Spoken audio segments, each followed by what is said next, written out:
This is James Eng of Old Capital, and today we're going through sort of multifamily financing update for September 2022. And I want to start with this picture of the iceberg because I think, up here on the top is sort of what you see on the outside, and then below is what we're going to cover. This is what we're going to be talking about in more depth today in terms of what people are seeing and what we're hearing. So last week, we actually just finished a big 500 plus multifamily investor event here in Dallas, Old Capital Conference, which was their 6th annual. Had 500 plus multifamily investors come in from all over the nation to hear about what's going on. So in this webinar, I'm going to give you a little update of what we heard on the panels and from individual investors. So let's go back to the iceberg now and jump in here. All right, so this is what we're seeing currently on the multifamily side. So this is a lot on this slide, and we'll digest it over the entire presentation. But to start off, I mean, everything on the top level, that you can see on the property is going great, right? So there's still positive lease trade outs, 10, 15, 20% lease trade outs. The occupancy on these properties are 95, 96, 97%. And then the demand and supply fundamentals are not getting way out of whack, right? So there's not a ton of new supply that's impacting occupancy. The demand is still strong for multifamily. So that is all still good. Where we're seeing some of the cracks on the bottom here, I would say below the surface that you can't see. Number one, debt service payments on floating rate loans, the monthly rate cap escrows. So for your interest rate cap, those are going up significantly on floating rate loans, loan maturities. So it's still early, but people are probably 18 to 24 months away from their loan maturities on these bridge loans, short-term bridge loans, rising cap rates, which we're going to talk about later, and then capital calls, right? So if you have higher debt service payments, if you have higher monthly rate cap escrows, then these capital calls are coming into play. So all those things are sort of bubbling beneath the surface right now. And so that's what we're hearing rumblings of. So let's talk about sort of what's driving the market right now. And there's no doubt that inflation is number one on everyone's mind. So if you look at the chart on the left, whether it's 8.5, 9% inflation, it's cooled down a little bit, but it still seems to be pretty stubborn around that number. So we're still seeing 8% inflation, whereas the goal for the Fed is this green line, which is 2%. So we got a long way from 2%. And the only action that the Federal Reserve can really do is really keep cranking on the federal funds rate. So they just moved it from 225 up to 3%. And Pensford JP put out a newsletter, and he really said 2.5 is really neutral. And then anything above 2.5 is really restrictive. So we just made that move to 3%. And everyone pretty much expected that. Which they didn't expect was sort of the forward projections from the Federal Reserve. And so we'll get into that on the next slide of where they see this going. But you can see sort of in 2019, 2.5 was sort of where it capped out. And then going back to 2007, 2008, they had it all the way up to 525. So there is room here, but you can see in these previous increases, it sort of ticked up slower. This is almost just like a straight line up because in March it was at 0. So it has increased significantly quickly. All right, so this was in August. This is the forward curve for SOFR, which it essentially mirrors the federal funds rate. So you see, a month ago, they really had it peaking sort of at 3.5 and then coming back down by the end of the year. But now if you pull, this was as of, after the Fed meeting, they have the federal funds sort of by the end of the year getting up to that 425 number, and then potentially staying above 4%, maybe 4.5 for almost all of 2023, and then coming back down sort of 2024, and then ending back sort of at that 3%, 2.5 to 3% over time. So it's never that smooth. So we don't know when this cut is going to happen, but they're essentially going to keep hiking until that inflation comes down. And so if you're on a bridge loan, most of the spreads on bridge loans are anywhere from 3 to 4% over SOFR. So your rate is going to 7, 8% if you do not have an interest rate cap. And so everyone who has an interest rate cap is very thankful that they do. But if you do not, you're going to be in 7, 8% interest rate land on the forward curve. And so this forward curve impacts the interest rate cap cost. And so we'll get into that on the next slide. But the reason that the Fed keeps pounding the federal funds rate is that they just do not want this inflation to stick around any longer than it has been. So going back to the 70s, Pensford showed this chart at the conference, really where, every time they thought the dark blue line is federal funds, every time they thought that they had sort of gotten inflation under control, they would cut, and then inflation would come back even more. And so every time they kept cutting, it would come back even stronger until really, I guess, the 80s. So early 80s, the federal funds just stay super high. I mean, they took it all the way up to almost 20% here. And then once they were able to do that, that sort of broke the back of inflation and came back down. And so that is what the federal funds rate is trying to do right now.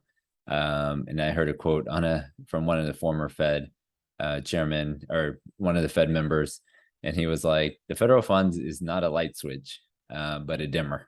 So it doesn't automatically, like right when you hit 3% or 3.5%, does it happen automatically that the economy slows down and inflation slows down? It takes a while.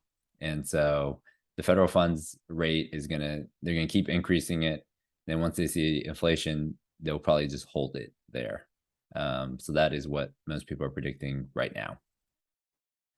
And so if you're out there buying a floating rate cap on SOFR right now, whether it's 2.5 or 3% strike rate, I mean, a 2.5 for 3 years right now is costing you about 5% of the loan.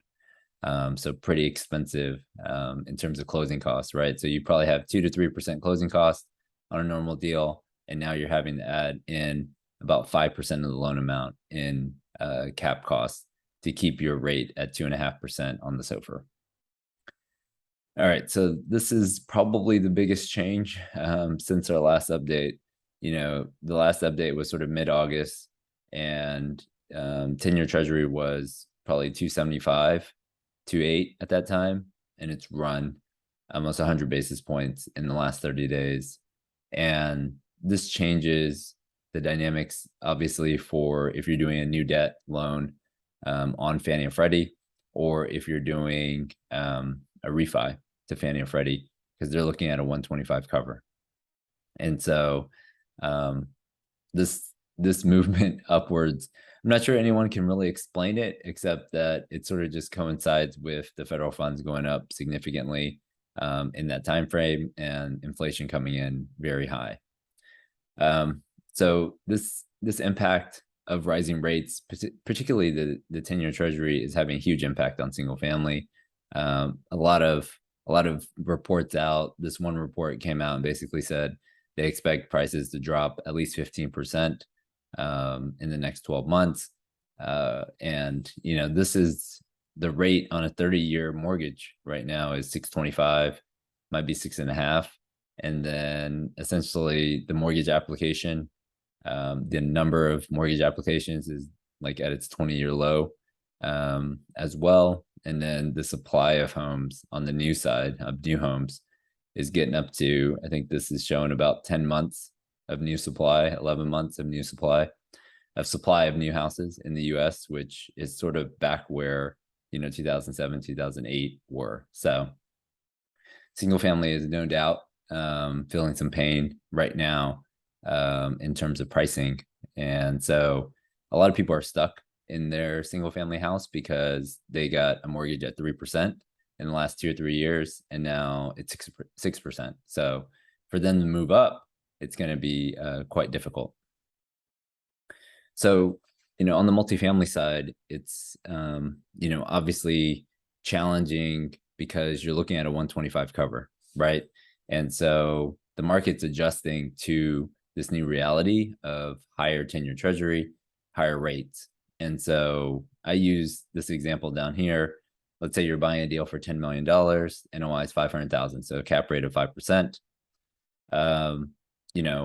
Your NOI of 500,000 really, you can only, if you go down here, let's say interest rate used to be 4.5, right? So you could get 66% leverage and your cash on cash would have been 6%.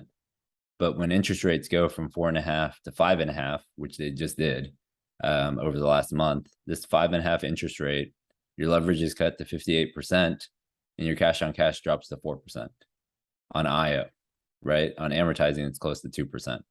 So if you're buying the deal at a 5% cap rate, but your interest rate's 5.5, your cash on cash isn't that high. It's 4% on IO, right? And once it starts amortizing, it's only 2. So the market's adjusting to that right now. And the nice way of saying that, this guy was politically correct in saying that, but essentially what that means is cap rates are going up. And what we're trying to figure out right now is how much are they going up? So, when people are out there raising money and they're saying, all right, well, my cash on cash is 4% or 5%. That was good when the savings rate was 0, right? So if you save money in your checking or savings account, it used to be 0, right? Because federal funds was 0 the last 2 years. But now money is no longer free and you have to be paid a premium to take on the risk of illiquidity, of capital calls, of having your money in a deal. And so these, I think it was on bankrate.com or something. These are the savings rates out there right now, anywhere from 2.5 to 3%. And as the federal funds rate keeps going up and up and up, along with that SOFR curve, you're going to get 4%, 5% on your money that's just sitting in the bank. And so you have to be paid a premium. And so in order for people to come into real estate, they have to be paid a premium. So, cap rates are rising in terms of, like, this was from a broker, they're showing 6% plus cap rate. Now, this was in a secondary market. It was a little bit smaller deal, but in secondary markets, cap rates are expanding to 6%. And in primary markets, they're expanding to 5+%. And so that's going to move pricing significantly. And, a lot of people, they're not even looking at a deal unless it's 5% cap rate, right? So, the pivot point used to be 4%. And, an A deal might be 3.5, a B deal 4, and then a C deal 4.5, 5%. But now 5% is the new pivot point. And that point was really driven by the movement up over the summer and rates and how the bridge lenders really went out of the market. But now, if the only loan that you're confident in getting is a fixed rate Fannie or Freddie, and the 10-year treasury is 3.7 and your rate is 5.5, the new normal of 5% over the summer might move up to 5.5 or 6%. And that is very difficult to stomach for a lot of people. And right now, there's not a ton of deals that are being listed right now. So a lot of these deals are being done off market to see who is motivated to get these deals done right now. So if we take that same deal, $10 million, now you want a 6% cap rate on the deal, 600,000 in NOI. You can get to, even at a 5.5% interest rate, you can get to a 7% cash on cash, and that on IO.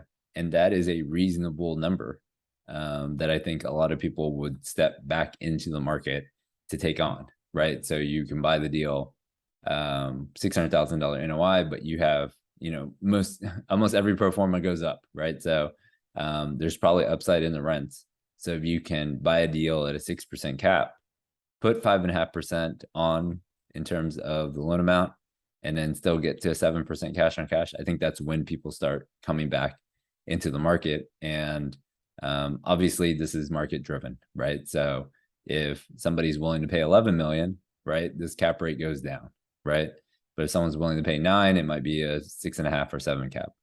So depending on where the location of the property is.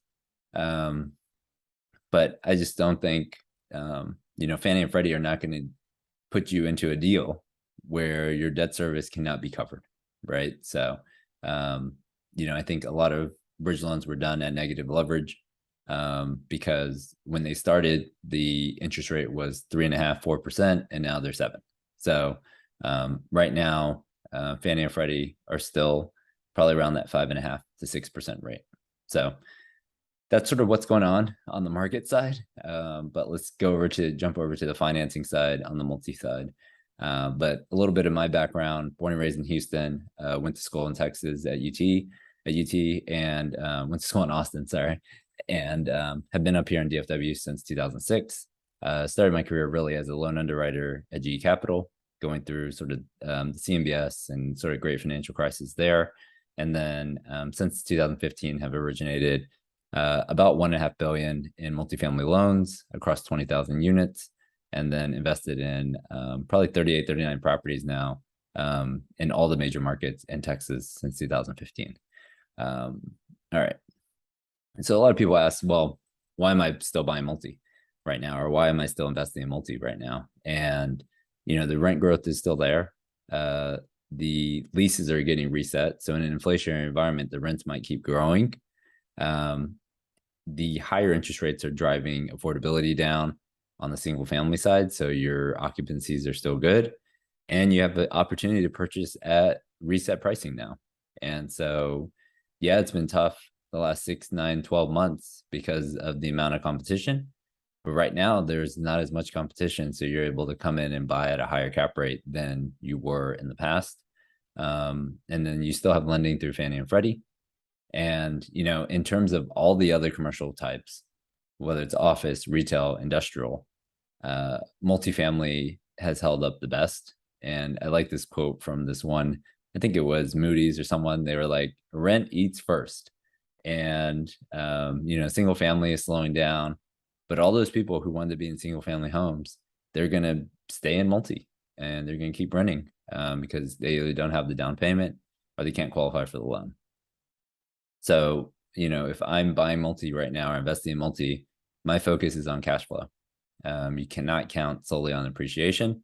And I remember back in 2015, 2016, we had double-digit cash on cash. I know it's been a long time, but double-digit cash on cash because we were buying at 7% cap rates and, interest rates were 5%. And with that spread and with interest only, you can get to double-digit cash on cash. So we aren't there yet. I haven't seen many double-digit cash on cash deals yet. But, high single digits is where investors are going to start demanding their returns be on these deals. And so, when you're looking at where's the opportunity, if you look at the red section of this iceberg sort of below the surface, so there's going to be sellers who have floating rate loans and they're going to have near-term maturities. So they're going to have 12 months, 18 months into the deal. They might have a cash flow sweep. They might have, interest rate cap escrows. Something like that is going to start driving these sellers or these owners to be motivated to sell these deals. And the discount, we're not sure of, right? It just depends on how much capital they have to weather the storm. And then also, how their performance on that property is going, right? So if you're able to step into a deal and buy it at a reset cap rate and then also put good debt on it, then, I think that's going to give you a lot more. It's going to give you the ability to raise the capital, but then also staying power through any type of recession. And then, a lot of people, the market's gone up a lot, right? So there's sellers, let's say they bought in 15 or 16 or 17, they still have a lot of equity, right? So even though cap rates have come up a little bit, they might have good loans still in their property and you could do a supplemental loan. And maybe they haven't upgraded the unit, so there's still opportunity there. All right, so if you are looking at new deals, what opportunities are there? There's obviously, floating rate bridge and fixed rate bridge, but majority of the deals that we're doing right now are Fannie Freddie. So 55, 60% levered, 125, 5.5 to 6% interest rate is what we're seeing most people do right now. So you look at across the options, bank loan, Freddie Mac SBL, bank loans are moving up in terms of interest rate. So you're at 6 to 7% on bank loans. Freddie Mac SBL is pretty much 6% now. Freddie Mac and Fannie Mae are still in that 5.5 to 6% range. And then bridge, you can get some lower leverage bridge at maybe 6% starting, but most deals right now are probably in that 7 to 8% on the non-recourse bridge. So let's look at a couple of these in terms of commentary. Recourse bank loan, definitely 6 to 7%. Every time the Fed hikes, these are going up.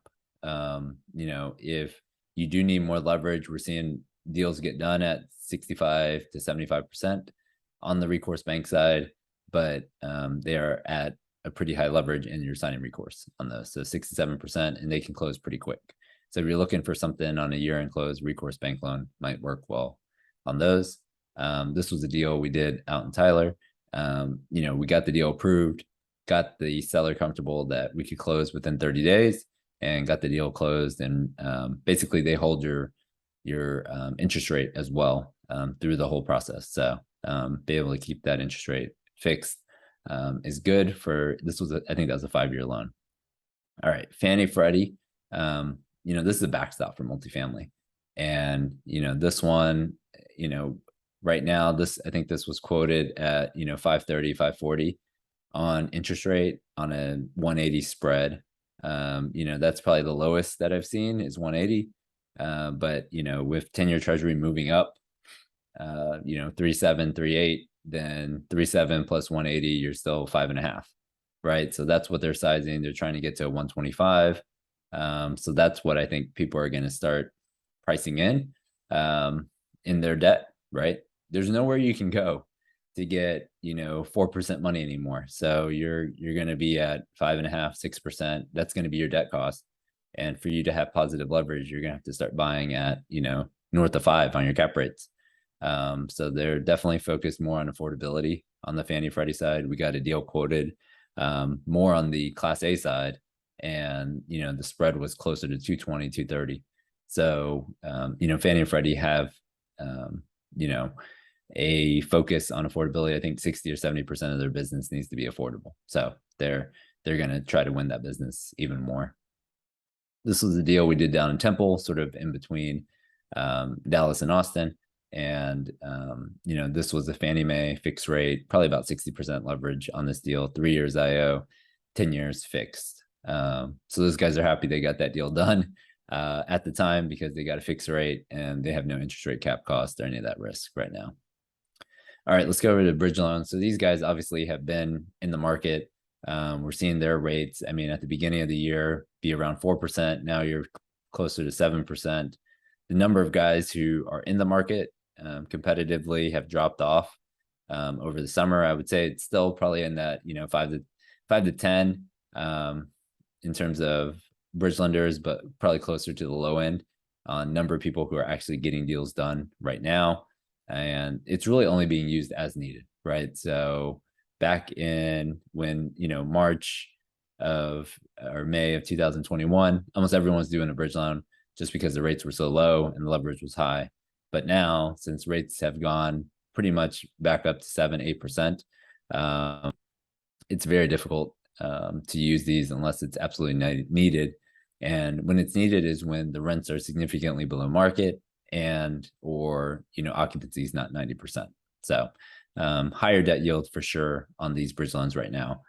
Closer to 8 to 9% debt yield is what they need to make sure you get out of your bridge loan.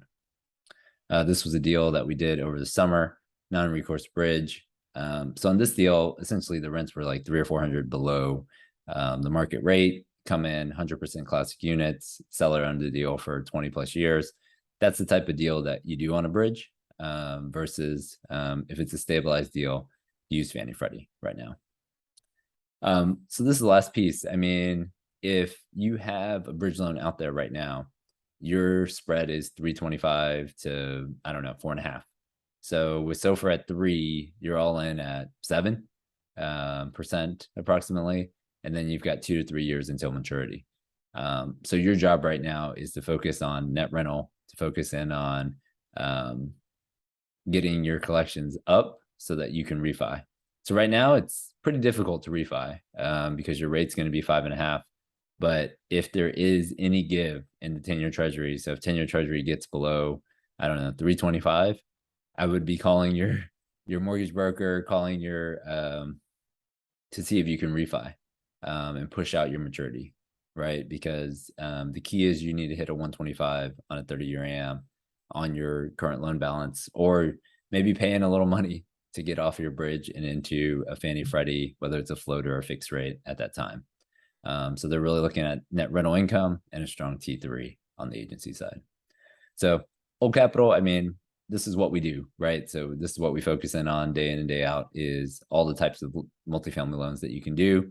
But obviously we do a little bit more than your average mortgage broker. So we have, podcasts downloaded, 50,000 times a month, conference once a year. We have speaker series.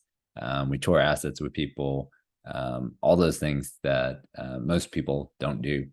So really trying to go above and beyond during the deal, after the deal, before the deal, to help you succeed in this business. Here's a couple of deals that we just closed, so we'll update this. So we've done about $1 billion this year in multifamily loans.